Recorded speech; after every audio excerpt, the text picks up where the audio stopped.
Thor Hanson is an award-winning author, speaker, and conservation biologist who often focuses on the interface between natural and human systems. His previous works include the books Hurricane Lizards and Plastic Squid and Feathers, as well as features in publications such as the Wall Street Journal, The Guardian, Bioscience, and Audubon. He co-hosted the PBS series American Spring Live and has guested on programs including The Splendid Table and NPR's Fresh Air and On Point. Without further ado, please join me in welcoming Thor Hanson. Thank you.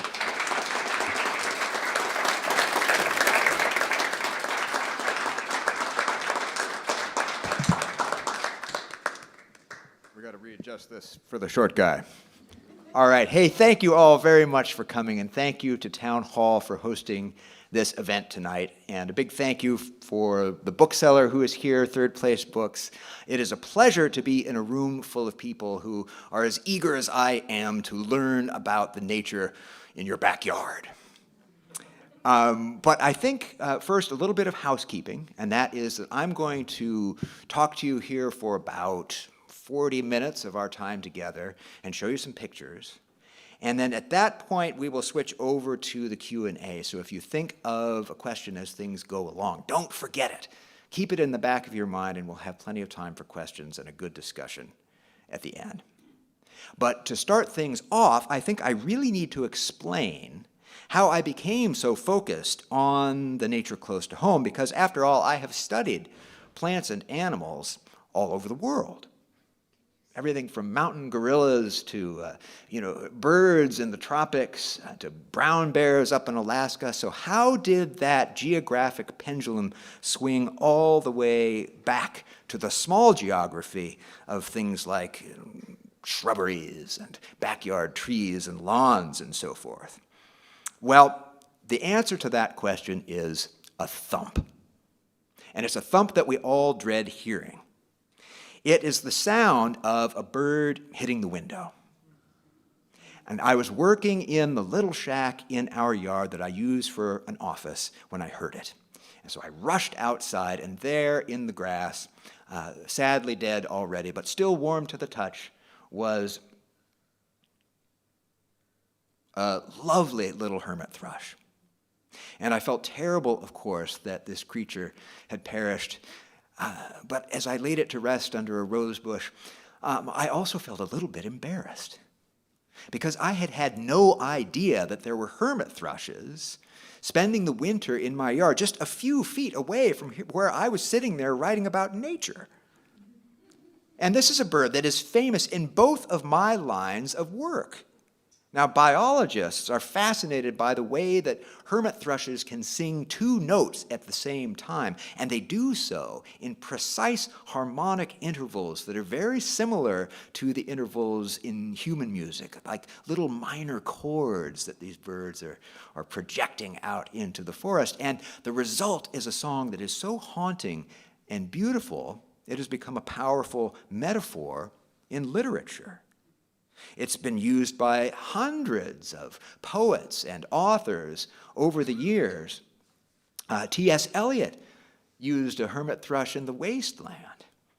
And Walt Whitman, he called it the wondrous chant of the gray-brown bird. He used it to convey the nation's grief in his famous elegy for Abraham Lincoln, called When Lilacs Last in the Dooryard Bloomed.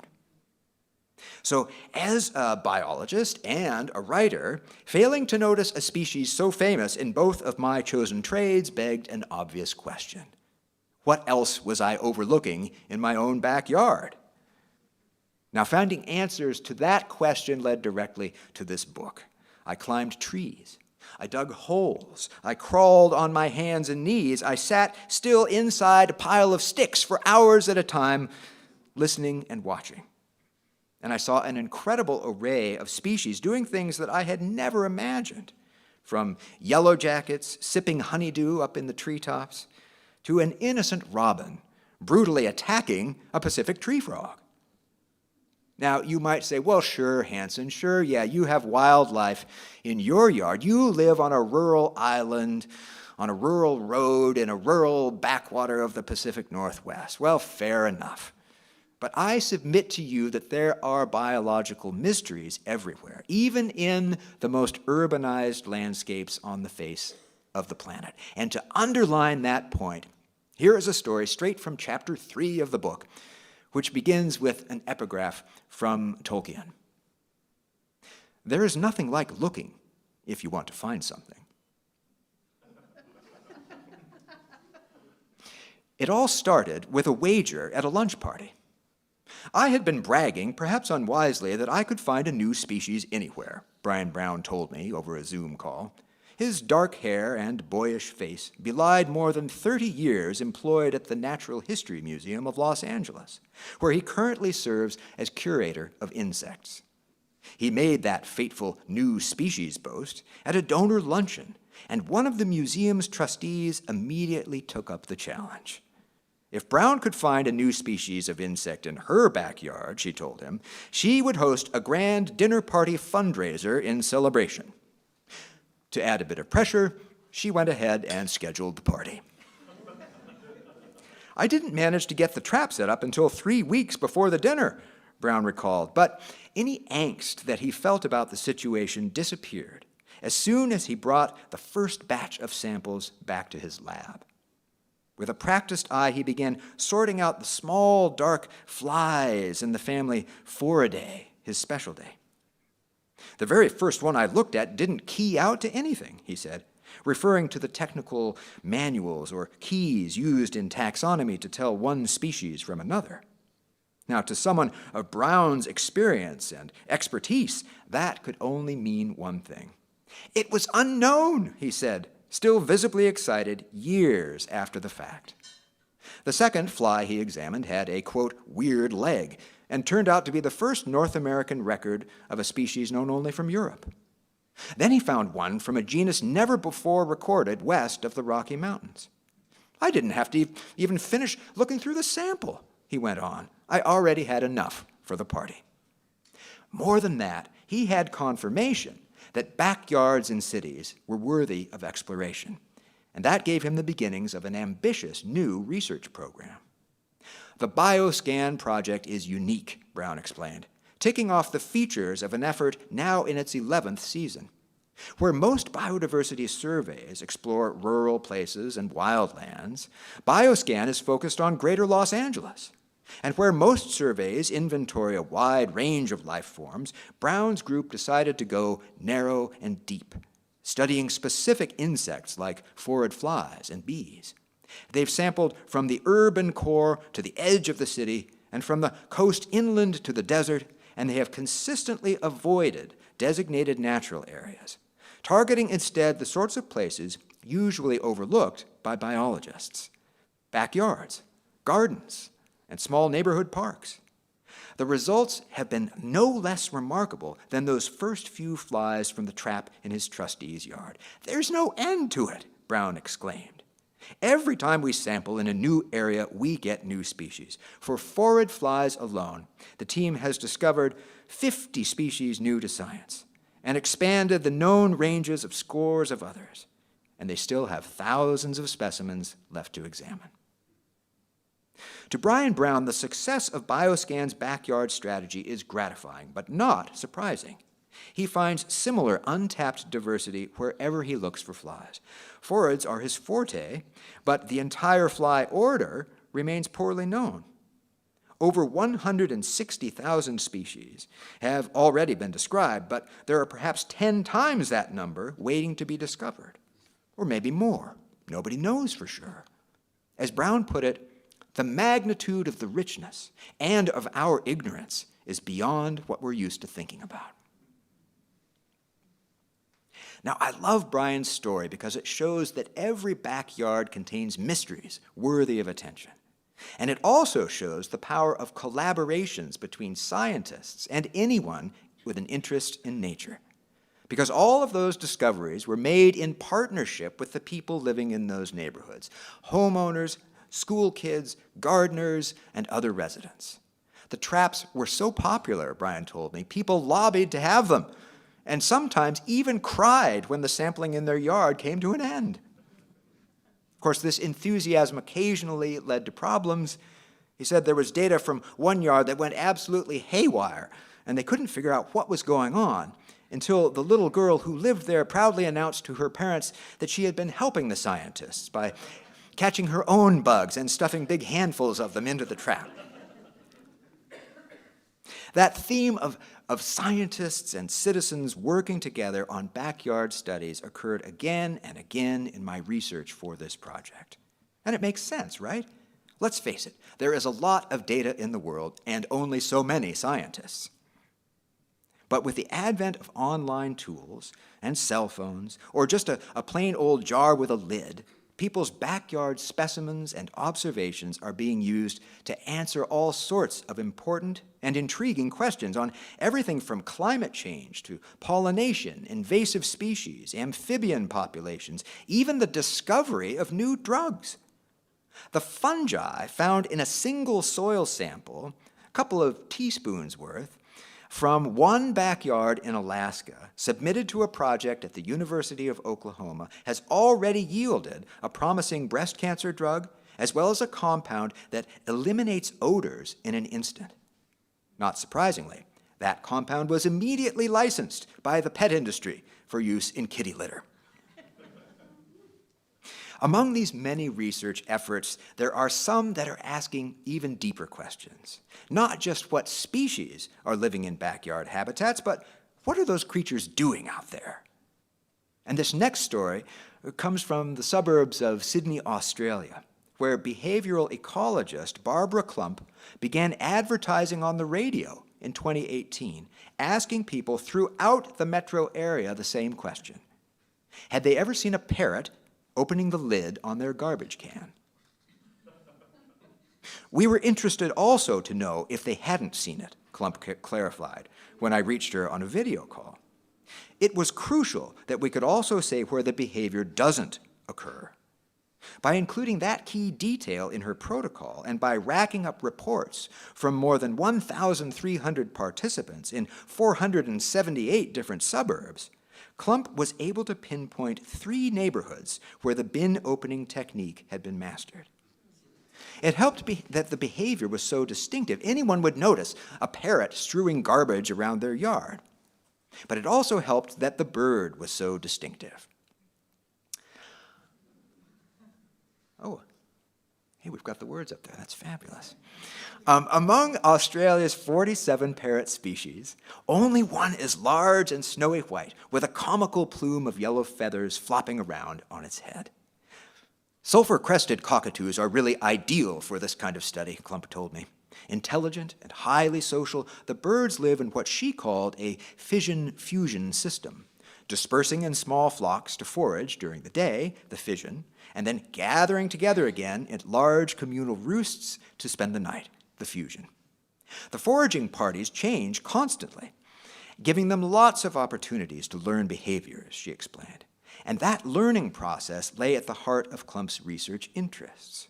After making a name for herself studying tool use in Hawaiian and New Caledonian crows, Klump embarked on the cockatoo study as part of a postdoctoral fellowship based at the Max Planck Institute of Animal Behavior in Germany. The project took shape quickly as soon as she and her colleagues documented the bin opening behavior and showed that it was brand new, limited to just a few birds in a handful of locations. "Oh my God," she said, remembering the first glimpse of a cockatoo in action. And to give us all an idea of just what that looked like, Barbara Klump was kind enough to share this video shot during the early days of her project. Get the beak on it, get the foot on it, push, push, walk, walk, walk. Dinner time. And you thought that raccoons were bad. There are flocks of these marauders all across the city. Imagine if they all learned this trick. Well, that is precisely what Barbara and her team were interested in looking at. When she first saw that happen, she told me her mind just lit up. All of these questions started coming in. She said, how do they figure it out? Do they all do it the same way? Is this a socially transmitted behavior? Finding answers would require a lot of data far more than she and a few student helpers could ever accumulate on their own. We couldn't have done it without the citizen scientists, she said, and explained how she continued her online surveys for years, gathering observations from thousands of residents all across Greater Sydney. Now, because Klump's team had thought to document both the presence and the absence of bin-opening cockatoos, and because they had spotted the behavior so soon after it began, they found themselves in a position to map its spread. From those 3 original neighborhoods, the ability to open garbage bins swept through cockatoo populations in an additional 41 suburbs in only 2 years. And as it diffused, the behavior began to change. It's a difficult task for the birds, Klump explained. They try and they fail. Often, that profusion of repeated attempts gave the cockatoos ample opportunity to experiment and to develop variations on the original technique. Some grabbed the lids with their bills. Others used a foot, or a foot and a bill together. Some walked to the right along the rim. Others walked to the left. Some birds sidestepped. Others walked in a straight line. Those nuances could be mapped too. And it quickly became apparent that the birds they were doing a lot more than just learning from one another. They were developing distinct neighborhood styles. And when a socially learned habit begins to vary geographically, taking on unique traits in different populations, behavioral ecologists have a word for it. They call it culture. Now, this is the same way that we define culture in human societies, behaviors learned from those around us that vary with geography in different populations.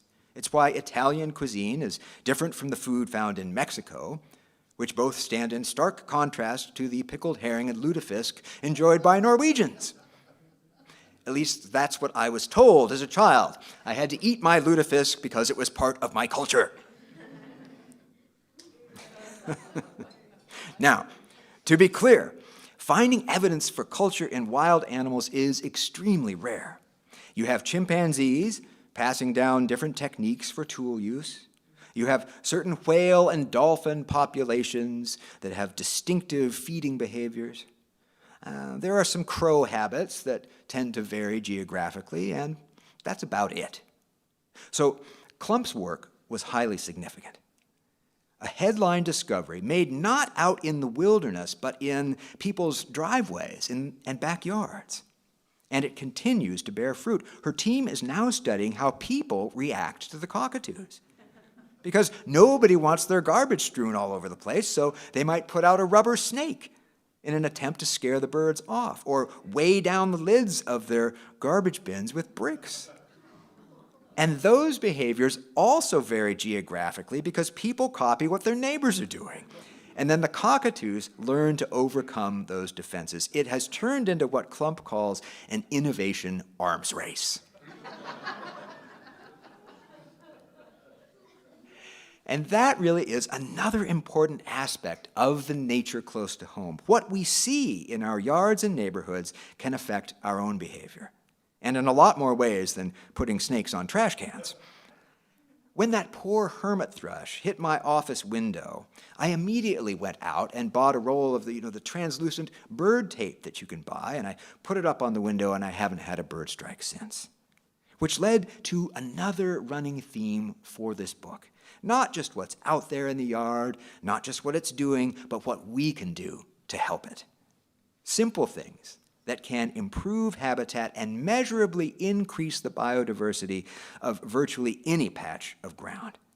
And in an era of global environmental crisis, when the challenges can seem so vast, I would argue that we need personal, hands-on efforts with tangible results. Those things have never been more important. We need the uplift from hyper-local projects to stay energized for the broader fight. And as an added bonus, those backyard efforts often contribute to the broader fight, adding up to far more than the sum of their parts. This picture is from the canton of Aargau in Switzerland. It lies due west of Zurich. In one of the most densely populated parts of the country, it is a typical developed landscape. You have suburbs, you have towns and roads, you have commercial farms, industrial areas, but there is one thing that sets Argyle apart from almost any other place on the planet. The number of amphibians in Argyle is on the rise. Now, suffering from habitat loss, climate change, pesticides, and fungal diseases, global amphibian populations, including those in Switzerland, have been in steep decline for decades. In response, local officials and citizens in Argyle partnered and started a visionary program back in the 1990s, building small ponds in yards, parks, farm fields, community woodlands, all across the province, over 850 of them to date. What's more, they recruited hundreds of volunteer amphibian friends to monitor those ponds, and the results have been spectacular. Statewide, 10 out of 12 native species of frogs, newts, and toads have fully recovered, and their numbers are still growing. And there are many other examples of the cumulative effects of all of this backyard activity. You have way stations for monarch butterflies in the Midwest and urban areas, providing habitat and extension of the prairies. You have backyard nest boxes that provide habitat and demonstrably boost the populations regionally for bluebirds and swallows and even hoopoes in Europe. You have pollinator corridors along roadsides and in neighboring backyards, having great effects. So yes, plants and animals face daunting threats on our crowded and warming planet, but in many cases, the work of protecting them begins at home. Now, this next story I want to share with you is about one of those attempts, an attempt to help other species and boost biodiversity. It occurred right in my own backyard, and this story also starts with an epigraph, this time a little farther back in time. This is from Horace, who wrote in 20 BC, "You may drive out nature with a pitchfork, yet she will ever hurry back." That should take care of it, I thought, stomping with my heel to pack dirt and gravel around the base of a new signpost. For several years, my efforts to nurture a patch of thimbleberry bushes at the head of our driveway had been repeatedly thwarted. They'd come up on their own, a native species related to the common garden raspberry that would bear similarly delicious fruits if they ever got a chance to mature. But while I had been careful to trim back the brush and grass around them, their position near the road made them vulnerable to our local county maintenance crew. Twice in a row, just as the canes got tall enough to flower, a passing mower had whacked the whole thicket back to ragged stumps. This season, I was determined to prevent that from happening again. With the thimbleberries once more grown robust, leafy, and ready to bloom, I had put up a notice to keep all would-be shrub cutters at bay. Stepping back to admire my handiwork, I stopped short and found myself doing the cartoonish sort of double take usually reserved for slapstick comedies. Was I losing my mind? The words I'd painted on my sign made no sense. Worse than that, they encouraged the very behavior I was trying to stop. It seemed impossible, but there was no denying the instructions now printed beside my precious thimbleberries in large block letters. Mow on.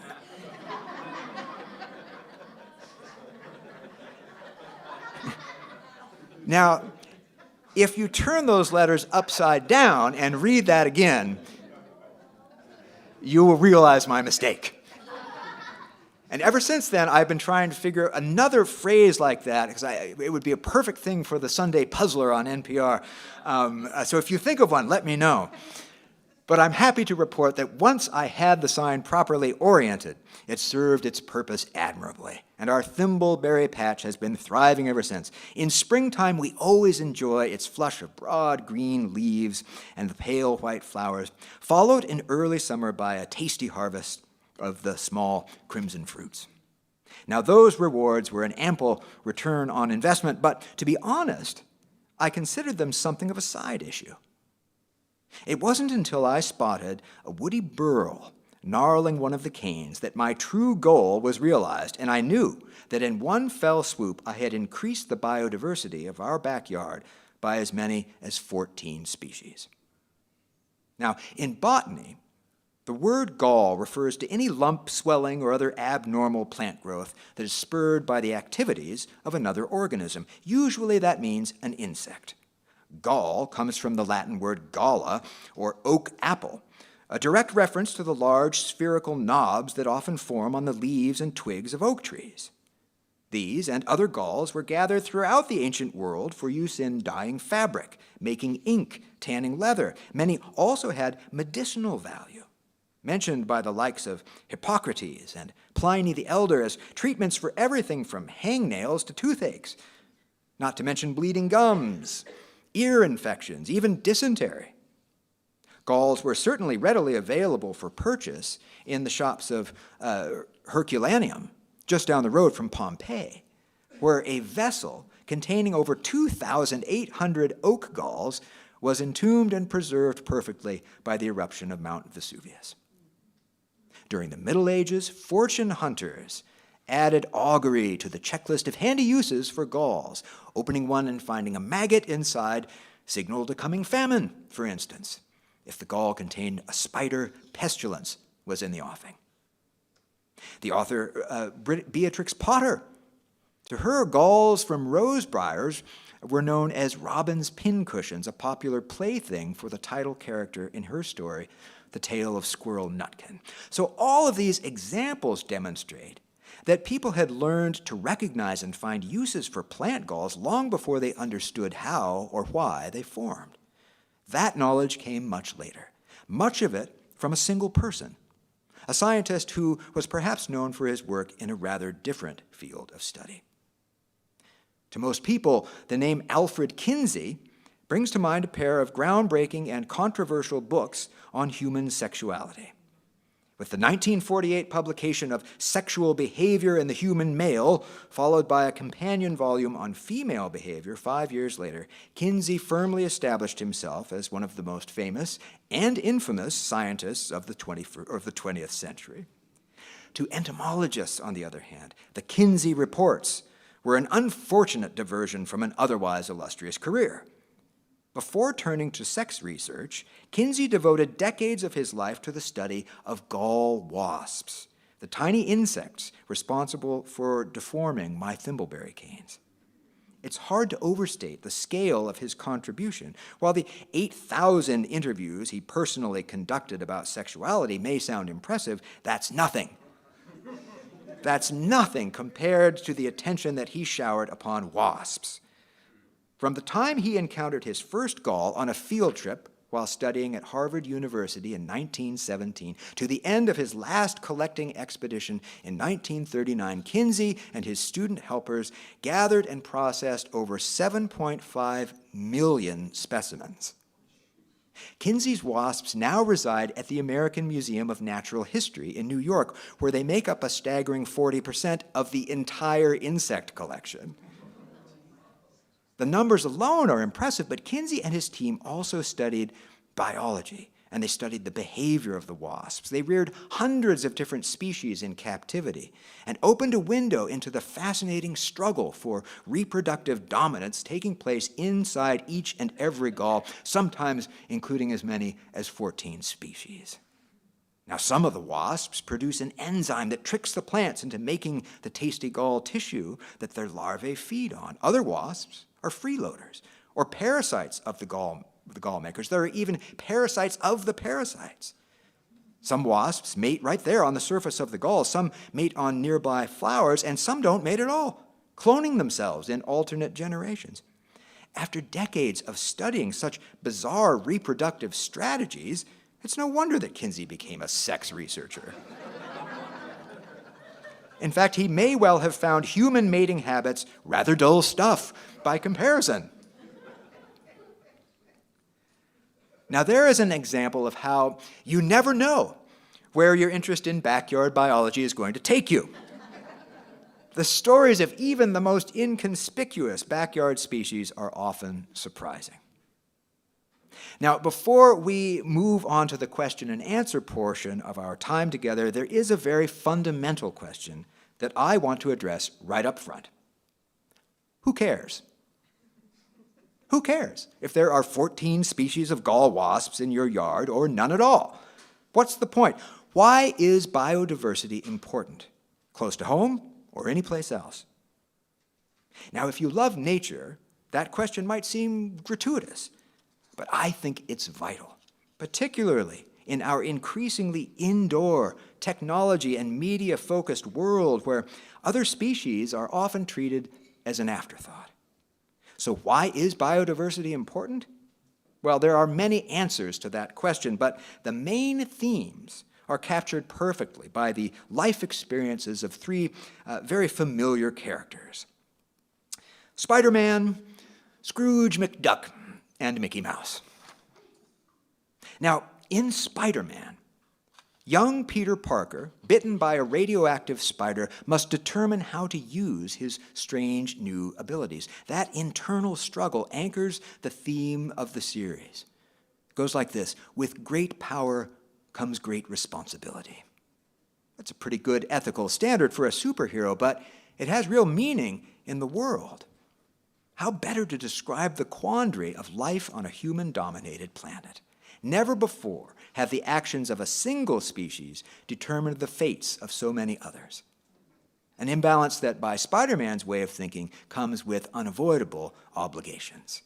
This argument for biodiversity is one of stewardship, the idea that humanity's great influence over natural systems gives us a caretaker's duty to safeguard them. It applies at any scale, but is particularly well suited for backyards and neighborhoods, the places where we have the most direct control over how land is managed. At its heart, however, this approach does rely on the notion that protecting other species is the right thing to do. That may be true, but it won't convince everyone, particularly if doing the right thing involves making sacrifices. Fortunately, there is a very different comic book philosophy that is also relevant. Scrooge McDuck, Donald's fabulously wealthy and famously tight-fisted uncle, known for swimming around in his giant money bin on a hill above Duckburg. Where Spider-Man is preoccupied with responsibility, Scrooge is cartoonishly selfish, living by a credo that can be neatly summed up in 5 words: what's in it for me? This is also relevant in the real world because it's a very common attitude, and another strong argument for protecting biodiversity. Because regardless of whether someone believes that other species have intrinsic value, no one can deny that many of them are extremely valuable to us. Nature-based industries, from farming to forestry to fishing, all depend utterly on other species, and surprisingly, so do many modern medicines. The Novavax coronavirus vaccine, to take one recent example, is made by growing proteins inside the caterpillars of owlet moths and then adding in a dash of extract from the Chilean soapbark tree. Engineers and inventors also find inspiration in other species: wind turbines that copy whale fins, space heaters that copy lobster eyes, and surgical adhesives based on the slime exuded by slugs. To name just a few recent examples, in short, Uncle Scrooge could find any number of ways to profit from biodiversity, and all of those benefits, realized or potential, will disappear if we let species wink out. Of course, not everyone sees the world through the eyes of a miserly business duck, and for them there is a third cartoon character with another lesson that is vital. It is a lesson that is based not so much as on opportunity as on risk and the consequences of messing around with things we don't understand. I refer, of course, to Mickey Mouse in his most famous role as the Sorcerer's Apprentice. He gets himself into all sorts of trouble when he dons his master's magic hat and commands a broom to do his chores for him. Soon all hell breaks loose when the enthusiastic broom overflows a basin with buckets of well water, flooding the entire workshop. By the time the old sorcerer returns, one broom has multiplied into an army, and Mickey is awash. paging desperately through the spell book in search of a fix. Well, we run similar risks when we lose biodiversity because the natural world is very much a spell book that we have yet to master. Complex relationships can link seemingly unrelated species and processes, making it impossible to predict the consequences of removing particular plants or animals from the mix. Pull a starfish from a rock, for example, and a diverse community of barnacles, snails, and anemones will be completely overwhelmed by mussels, an experiment back in the 70s that gave us the term keystone species. When wolves were removed from Yellowstone National Park, that impacted everything from the elk herds they preyed upon, but also flycatchers, gooseberries, rates of stream erosion. It changed utterly the vegetation patterns of the whole ecosystem. On an even larger scale, the extinction of Pleistocene megafauna, things like woolly mammoths and giant kangaroos and so on, that's thought to have changed things at a continental scale, whole ecosystems, flipping the Arctic from a grassland tundra, from a grassland to a tundra, and shifting Australia's dominant vegetation from a rainforest to an arid, fire-prone scrub. The loss of those great creatures is thought to have contributed to those shifts. So when we're faced with the complexity of these natural systems, even the most experienced biologists often feel as bewildered as apprentices in ill-begotten hats. But unlike the Mickey Mouse cartoon, no master sorcerer will come back at the end of our story to set things right.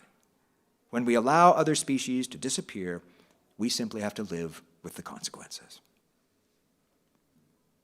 Now, there is a final benefit from biodiversity that I want to mention tonight. It's one that can't really be explained by a comic book because it boils down to something more personal: how other species make us feel. In 1984, a 2-page report appeared in the journal Science, describing a simple study from a small suburban hospital in Pennsylvania. The authors analyzed 10 years of data on patients recovering from the same gallbladder surgery in the same ward, where only one thing was different about their care. Some had a view out their window of a grove of trees. Others looked out across the courtyard at a brick wall. In case after case, the results were the same. Patients with a view of trees recovered more quickly. They required fewer painkillers. They made fewer calls to the nurse's station, and they experienced fewer complications from their surgery. To be clear, the trees in question were not towering old-growth behemoths. It wasn't necessary to be awed to be affected. Simply the presence of typical maple trees viewed through glass was enough to enhance the process of healing. In the decades since its publication, the hospital bed study has become the research equivalent of a runaway bestseller, cited by more than 8,000 other papers that bear out and expand upon its findings. Confirmed positive effects of nature on human health now range from stress reduction to lowered blood pressure, reduced cancer mortality, lower incidence of diabetes, and, for pregnant mothers, higher infant birth weights. The evidence is so overwhelming, it is now possible to receive a medical prescription for nature exposure from doctors in 35 states, as well as 4 Canadian provinces and dozens of countries around the world, including Japan, where the remedy is charmingly referred to as forest bathing. So let me conclude then with a short passage from the conclusion to the book, and it occurred on a sunny summer day when I was suffering from a rotten head cold and couldn't get much writing done. So I retreated outside to a patch of compacted sand and gravel on our property, sort of a vacant lot type place where I had been planting wildflowers, trying to attract native bees. The epigraph for this section is a haiku from the 17th century Japanese poet Basho. I come weary in search of an inn. Ah, these wisteria flowers. The effects of fledgling bee gardens on human health have yet to be studied directly. But I still viewed my time outside as a form of self-medication. Truth be told, my head cold wasn't the only thing making the day harder to embrace than most. Other life stresses were involved, and as the saying goes among biologists, nature is cheaper than therapy. I found a patch of gravelly soil warm from the sun and lowered myself down to sit amongst a scattering of wildflowers, the pink top knots of sea blush, the vibrant stars of blue-eyed grass, and the rosy, four-petaled faces of farewell to spring. There was a faint breeze making the blossoms nod as if tugged by invisible strings, and I noticed the leaves of a gumweed I'd planted and forgotten all about, small but still surviving in the thin, dry soil. Then a bee appeared, a jet-black miner with a wash of tawny fuzz like a velvet stole across its thorax. I watched as it hovered and drifted back and forth, inches above the cobbles and vegetation. It was a species that I'd never before seen on our property, a ground nester, more common in the remnants of native prairie that dot our island's shoreline, several miles distant. Would it nest here? I held my breath when the bee landed, but then I lost sight of it as it crawled off amongst the tufts of grass and wildflowers. My mind drifted, and a few minutes later I decided to heave myself up again and head back to the office for another try at indoor work. But just then, a furtive motion caught my eye near the base of a bunchgrass. Turning, I saw it again and felt a rise in spirits beyond the measures of science. It was sand, a flicker of grains flung skyward by tiny legs. The bee had begun to dig. Thank you all very much. At this point, I would be happy to entertain any questions that you may have.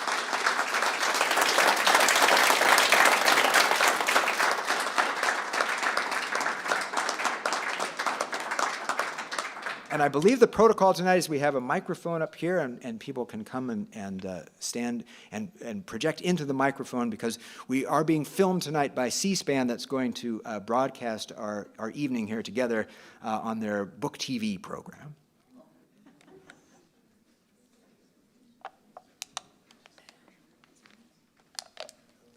Thank you.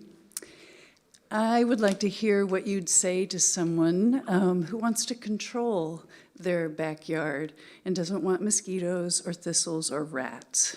Control of the backyard. It's a good question. Well, here is something that I think is really unique to improving the habitat of your backyard. And that is, it's really, really a lot easier than controlling it. It's one of the rare occurrences where doing the right thing is easy. You stop mowing and you stop getting the clutter out of the way, and suddenly you have invited all of these creatures into your backyard. We have a tendency to want things controlled and looking trim, and the grass all cut neatly, and all the leaves plucked out of the shrubberies after the fall. But if we can leave those things, we're providing habitat for all sorts of creatures. The leaf litter in the soil is habitat where you will find the queen bumblebees spending the winter tucked in there under the leaves and soil. On the East Coast, they're really encouraging people to leave the leaf litter because that's where the fireflies like to spend the winter. So even these species that we see only briefly during their adult phase, in a few weeks perhaps in the summer, oftentimes they're spending their whole year in your yard. They're just doing something that you're not aware of. And they need places like leaf litter. They need the old leftover canes of your raspberries where they can spend the winter. They need the old vegetation or the thick moss on the ground, places they can tuck into and hide. So it's really a great situation where you can do the right thing by doing a lot less yard work. You'll have way more time to sit in your pile of sticks observing everything that's happening.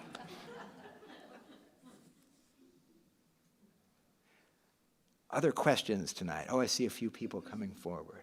Oh, and we also have questions, I guess, coming in from the folks on Zoom. We have a question from online, which is, do the rainwater retention ponds we have around Seattle help our local frog population? Any studies you know of?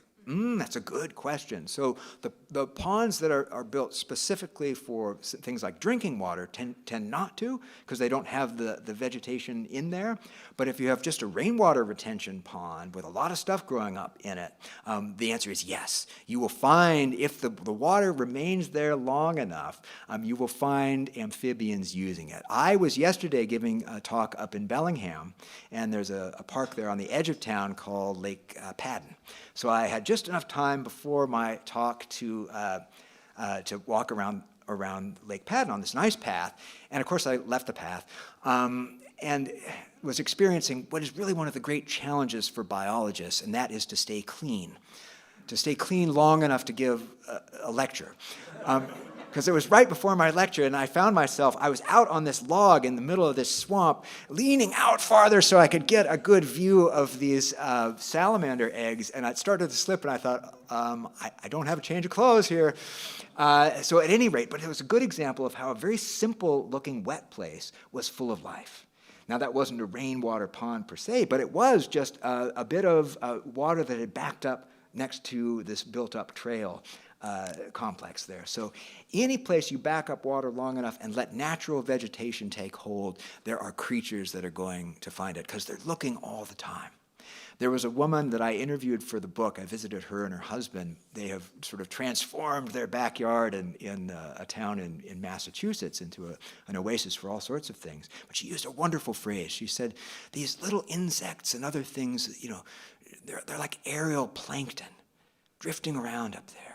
And if you plant the right plant for them, they're going to sniff it out and they're going to settle right in your yard. And I love that idea of aerial plankton out there. All they need to do is sniff the right plant and they're going to find your yard. So get those plants, those native plants out there and see what drifts in.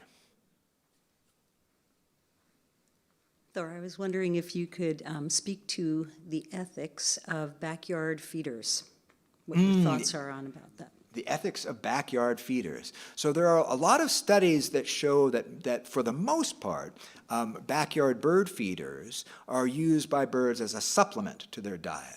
There had been a worry that are we getting the birds too hooked on this and they're going to stop foraging naturally. And generally when they've studied this, they found that it's a supplement and not a replacement. And so that part of it is generally thought of as okay. The danger of backyard feeders is something we're experiencing now, in that we have an outbreak of avian flu. And so if you have avian flu going on, then a backyard feeder can become dangerous because you're bringing so many birds together to the same place, sharing the same equipment there, and it could be a possible place for that disease to spread. So in general, then, the recommendation is to take down backyard feeders when you have some sort of an outbreak going on, because you're going to spread disease. Same thing for some people who feed deer, for example. There was a terrible outbreak of a wasting disease here in Western Washington just a few years ago, and one of the places that was transferred so easily was at places where deer were congregating to feed.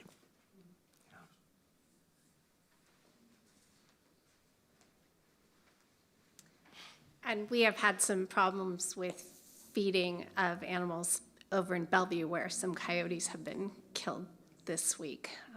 Anyway, my question is regarding the technology. It is great to have the app that can identify the bird or the bug or the leaf. But I fear that, much like the woman in Australia, who I believe was American, who was caught grabbing a baby wallaby, that the excitement of interacting with wildlife can take people to places where the unintended consequences. What tools do we have, or what ethics can we use and share to discourage that and keep these animals safe? Yeah, it's a great question, and one earlier part of your comment as well, and that is feeding things like coyotes or bears is generally frowned upon in general, because you end up with them associating food with people and trouble that leads to the euthanasia of the animal. So that's something to avoid. In terms of getting too close to wild animals, one of the things we can do is what is actually going on with this example of the wombat. It's all over the news, it's all over the internet, making an example of bad activity and using that as a way to communicate to people what proper behavior should be, observing from a safe distance. For 2 years younger in my biology days, I worked in a national park in Uganda, a place called Bwindi Impenetrable Forest.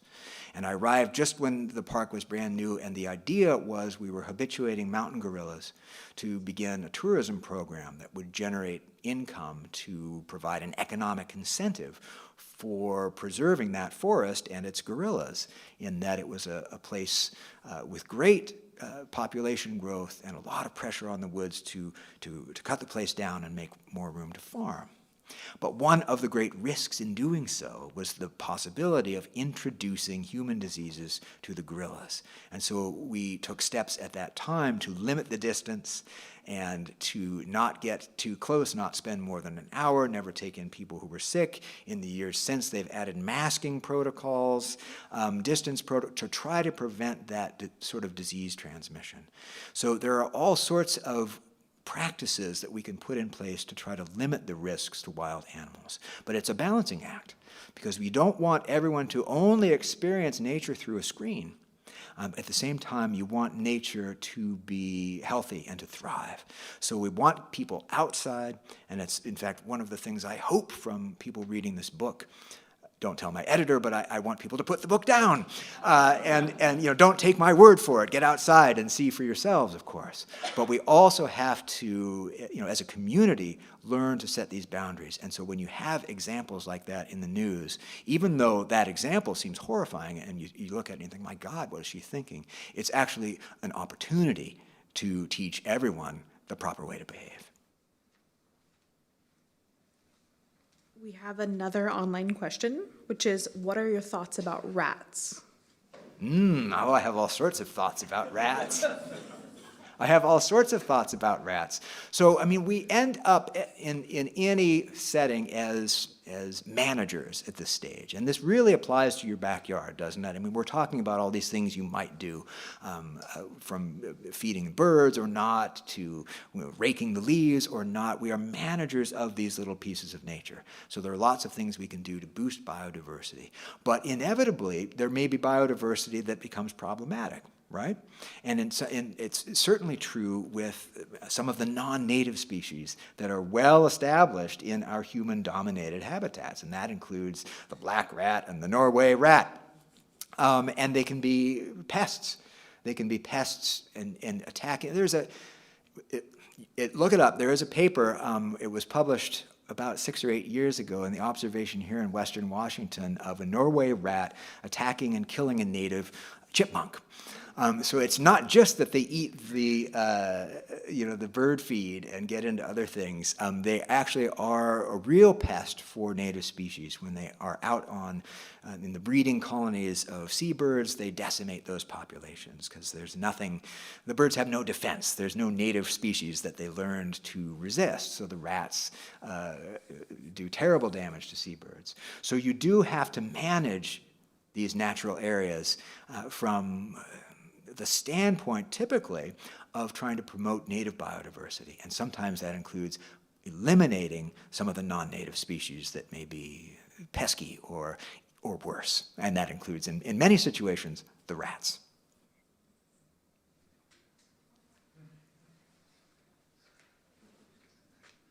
Oh, hi. Great presentation, by the way. You mentioned cultures in other animals. Have you noticed any in rats? You said you had a lot of thoughts on rats. So, rat culture. So when behavioral ecologists, people like Barbara Klump, are really trying to get down to the nitty-gritty of whether or not it's a culture in nature, they're looking for behaviors that are learned from one another, but that also vary in different populations. So you can look at the chimpanzees in one population that are using sticks to fish for termites, and another population they're using sticks to fish for honey. or ants of some kind. These different behaviors that are distinctive to the populations. And so in rats, you see all sorts of cool behaviors, and you do see learning behaviors, but it has yet to be shown in a natural setting where you've got that geographic distinction of different behaviors in different populations. So they're smart creatures, as anyone who has tried to catch one can tell you. And I should say that these rats that are pests to us they're the same species in many cases that are pet rats that people use as pet rats and love them and have them crawling all over, and they're kind and intelligent creatures. So it is a heartbreaking thing to have to control them. But so very smart, lots of learned behaviors, not yet quite to the level that most behavioral ecologists would call a culture.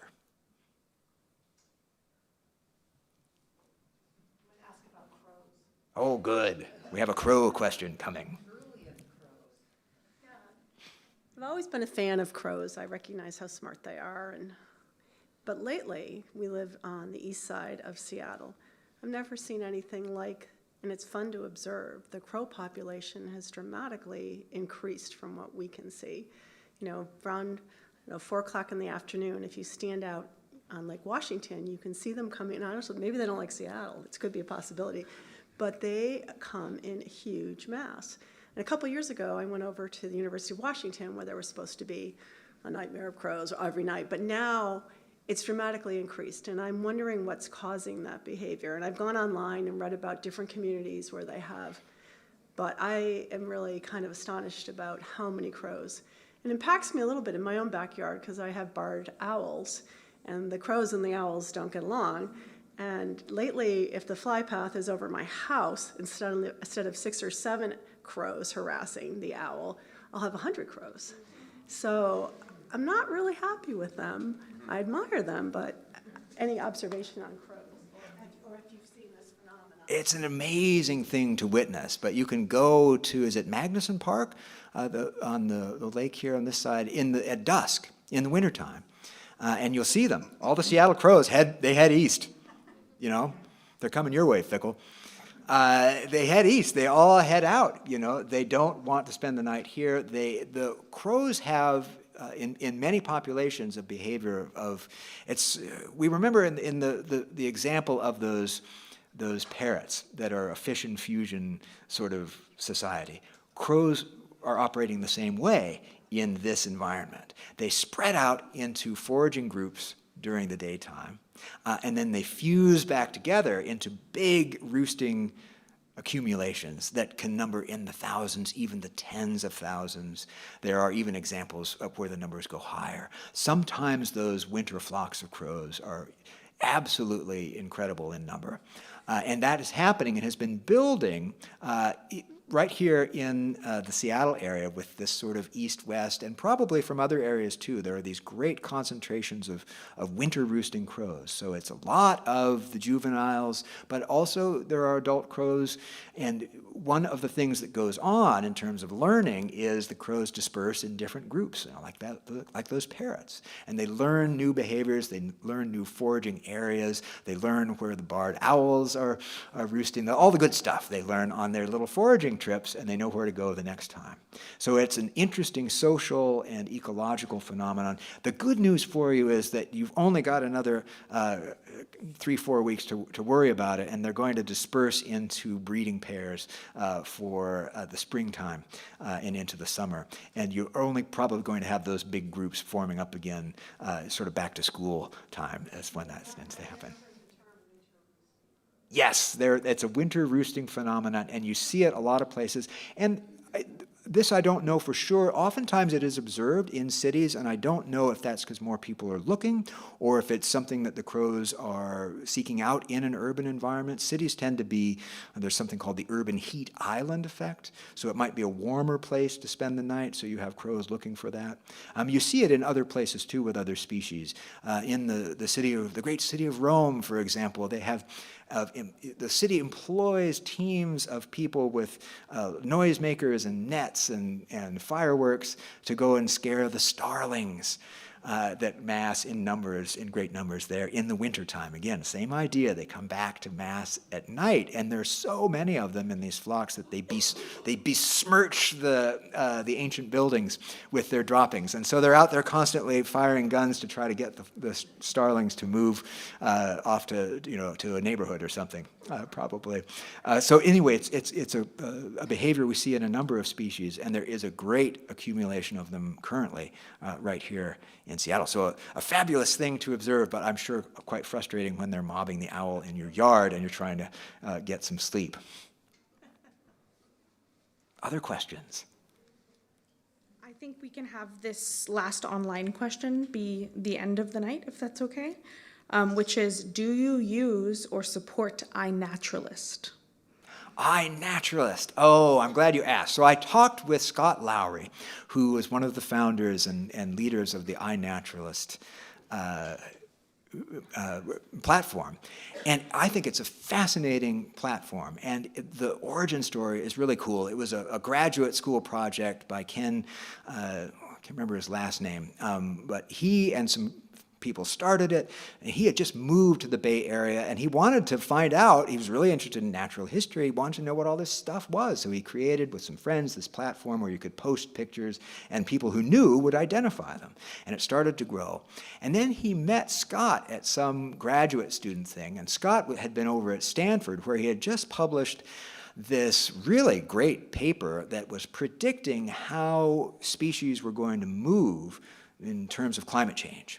And his paper showed that you could predict that many of the species that were protected in natural areas or wildlife refuges, national parks, sometimes places that had been set up just to protect that species, well, the species were going to move right out of them.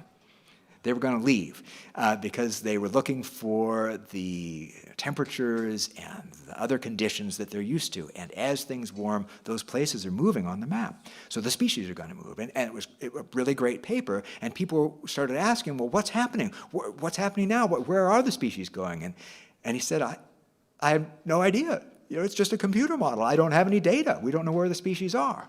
And so he met these other graduate students who had this little platform, and the light bulb went on in his head that every time someone with their smartphone takes a picture of the newt in their yard or the rose flower that they want identified or the insect or what have you, what you have is a species in a particular place at a particular time. It's date-stamped and geo-referenced, and that's data.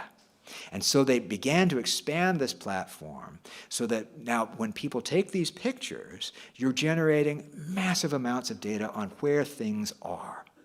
And that is now being uploaded to this global database that scientists are using all the time to answer questions about climate change. And what I think is so cool about it, it frustrates Scott, but I think it's cool, is that the scientists using that data from the GBIF, this big global biodiversity database, they don't even know where the data is coming from. They trust that it's been verified, and it has. They have a thorough process for this, which means that this citizen-generated data is becoming part of the scientific firmament.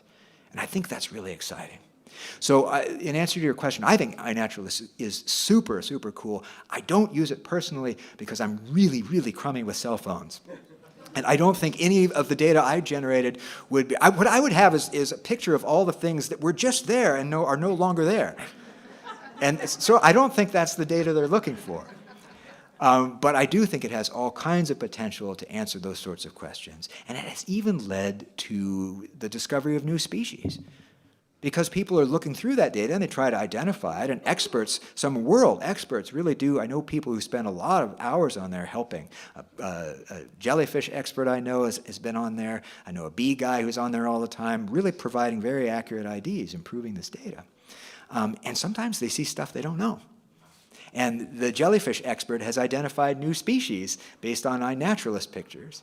But my favorite story comes from California, where these two high school kids who love to go out and take pictures and use iNaturalist and go for hikes and so forth, and they were interested in looking for scorpions out in a certain area, and they were looking through the scorpion pictures, and there were these pictures that had been sitting in iNaturalist for years with no ID on them. And so they looked at where the pictures were, they looked at the stamp, the time stamp, what time of year, and they went back to the same place and they started looking. And these 2 high school kids found, described, studied, and published 2 new species of ghost scorpions from the Central Valley of California, which is super cool. And I think is that the end of our time? All right, well, we're going to end on ghost scorpions. Thank you all so much.